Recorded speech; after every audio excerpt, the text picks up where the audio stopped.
नमस्कार दोस्तों, आज हम आपको एक ऐसी कहानी सुनाने जा रहे हैं जो आपके रोंगटे खड़े कर देगी और आपके दिल की धड़कनें तेज कर देगी। इस सफर पर आपका स्वागत है, जहां डर और रहस्य आपका इंतजार कर रहे हैं। तो अपने आप को संभालिए और तैयार हो जाइए, क्योंकि हर कहानी में छुपा है एक गहरा और खौफनाक रहस्य। हमारी कहानियों का मजा लेने के लिए चैनल को सब्सक्राइब करें, वीडियो को लाइक करें और बेल आइकन जरूर दबाएं। आइए शुरू करते हैं आज की खौफनाक कहानी।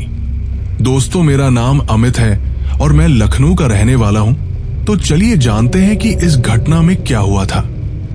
कयामत की एक रात जिसने मेरे सारे गलत ख्यालों को एकदम झूठा साबित कर दिया। वो सर्दियों का मौसम था और रात का समय था, जिसकी वजह से वातावरण काफी धुएं से ढका हुआ था। चारों तरफ थोड़ी बहुत रोशनी जरूर दिखाई दे रही थी और मैं आज रात को ही अपने घर के लिए निकल पड़ा, क्योंकि आज दुकान में बहुत काम था, जिसकी वजह से जब तक मैं काम करता तब तक काफी देर हो चुकी थी। मेरा घर उस दुकान से काफी दूरी पर था, तो ऐसे समय में मुझे अपने पैरों को लड़खड़ाते हुए घर की तरफ चलना पड़ा। खैर, मैं अपने घर की तरफ जा रहा था, तभी मुझे अपने पीछे से एक तेज रोशनी दिखाई दी। मैंने रोशनी देखी और इस रोशनी को देखकर ऐसा लगा कि जैसे कि ये हमारे दुकान के मालिक की कार होगी, क्योंकि पूरे शहर में सिर्फ हमारे मालिक के पास ही ऐसी कार थी। वो कार मेरे पास आकर रुकी और उस समय रात के करीब 11 बजने वाले थे और मैं सोच रहा था कि इतनी रात को बॉस यहाँ क्या कर रहे हैं। तभी उस कार से एक आदमी निकला और जंगल की तरफ चला गया, क्योंकि हमारा गांव श्मशान घाट और जंगल के पास है। मैं चेहरों की तरफ देखने लगा और देखा कि उस कार के अंदर कोई और नहीं बल्कि मेरे बॉस और कुछ कर्मचारी बैठे थे। उन्हें देखकर कार का शीशा खटखटाया और कहा, हेलो सर। तो मेरे बॉस, पता नहीं क्यों लेकिन मुझे देखते ही उनका चेहरा एकदम पीला पड़ गया।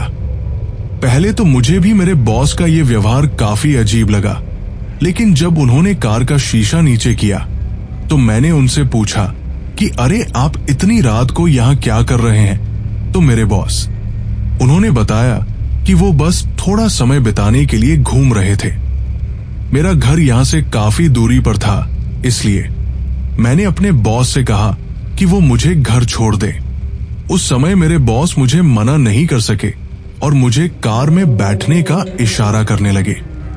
इशारा पाते ही मैं भी कार में बैठ गया और फिर हम कार लेकर वहां से निकल गए। पता नहीं क्यों, पर जब मैं कार के अंदर गया तो मुझे कुछ अजीब सा महसूस हुआ, जैसे कार के अंदर दम घुट रहा हो और मैं उसके अंदर फंस गया हूं। कार अच्छी खासी स्पीड से सड़क पर दौड़ रही थी और तभी उस कार का पूरा माहौल अचानक बदलने लगा।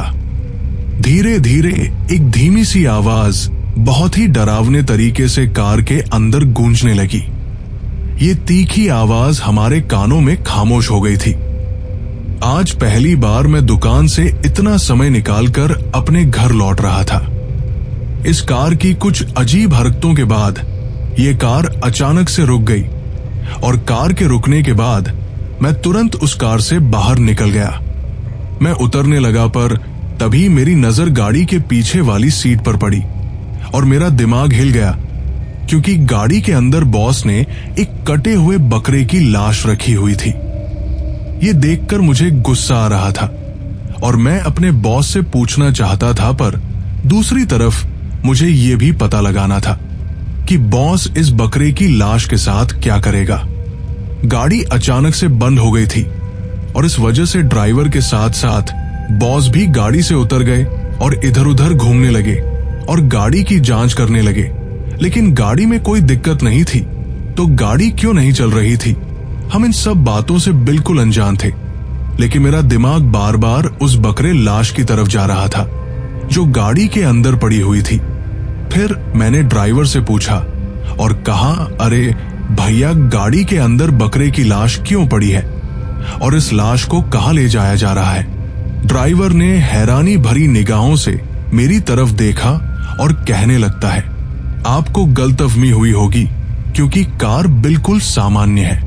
मैंने एक बार कार में झुकते हुए देखा। इस बार मेरा पूरा शरीर एक पल के लिए कांपने लगा। मुझे यकीन ही नहीं हुआ क्योंकि मेरा कटा हुआ सिर कार के पीछे सीट पर पड़ा था। मैं एक पल के लिए चीखा और मेरी चीख सुनकर मेरा बॉस दौड़कर मेरे पास आया और फिर वो मेरा हाथ पकड़कर मुझे कार से दूर ले गया।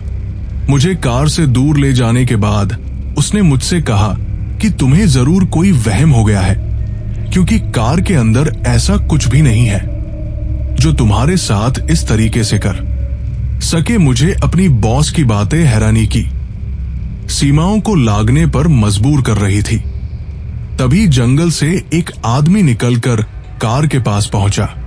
उस समय मेरी नजर उस आदमी पर टिकी थी, लेकिन मेरे बॉस ने पीछे से मेरे सिर पर बहुत जोर से मारा, जिससे मैं जमीन पर गिर गया। मैं अपने हाथ पैर हिलाने की कोशिश कर रहा था पर वो हिल नहीं रहे थे। एक पल के लिए मैंने चारों तरफ आवाज लगाई।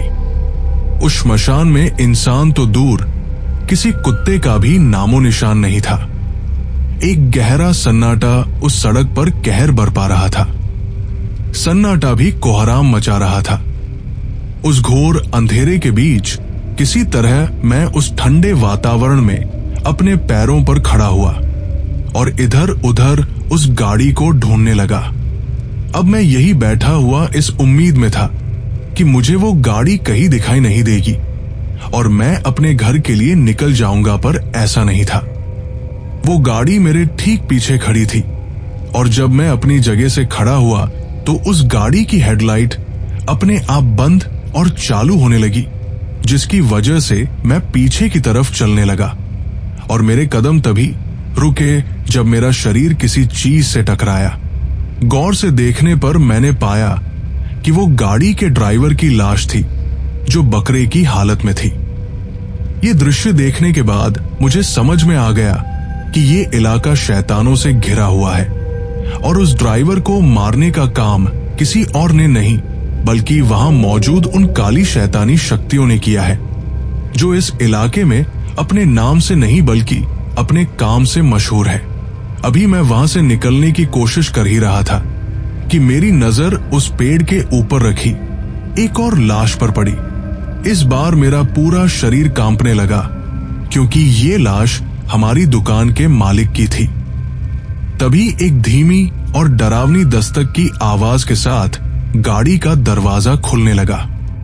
गाड़ी का दरवाजा खुल रहा था लेकिन वहां कोई मौजूद नहीं था और फिर कुछ देर बाद मेरे कानों में किसी के जूते फेंकने की आवाज गूंजी और एक कुत्ता लगातार मेरी तरफ बढ़ रहा था। सड़क के किनारे एक लाइट जल रही थी और उस लाइट के चारों ओर लंबे आकार के बड़े बड़े खंभे थे और उन खंभों के किनारे से एक बहुत बड़ी परछाई दिख रही थी जो किसी बड़ी चीज को पकड़े हुए थी। मैं उसे ठीक से नहीं देख पा रहा था लेकिन वो एक बहुत बड़ा पत्थर जैसा लग रहा था। शायद कोई मेरे चेहरे पर पत्थर फेंकने वाला था। इससे पहले मैंने थोड़ी हिम्मत जुटाई और तुरंत भागना शुरू कर दिया। मेरी भागने की गति बहुत तेज थी जिसकी वजह से मैं आधे समय पीछे की ओर देख रहा था। हमारी दुकान का मालिक मर चुका था लेकिन अब मुझे किसी भी तरह से यहां से भागना था, जो मेरे लिए बहुत मुश्किल था। लेकिन मुश्किलों से भरे इस रास्ते के बीच में बाधाओं का सिलसिला अपने चरम पर पहुंच गया क्योंकि मेरे सामने मैंने एक बहुत बड़ा काला जानवर खड़ा देखा जिसका आकार किसी भी सामान्य जानवर से बहुत लंबा और चौड़ा था। और सबसे पहली चीज जो मैंने देखी वो थी उसके नाखून, और तब मैं समझ गया कि मेरे सामने खड़ा जानवर एक राक्षस था। ये जानवर वास्तव में कोई जानवर नहीं बल्कि एक भूत का भयानक रूप था। इसीलिए इसने अपने दोनों नुकीले दांत निकाल लिए थे।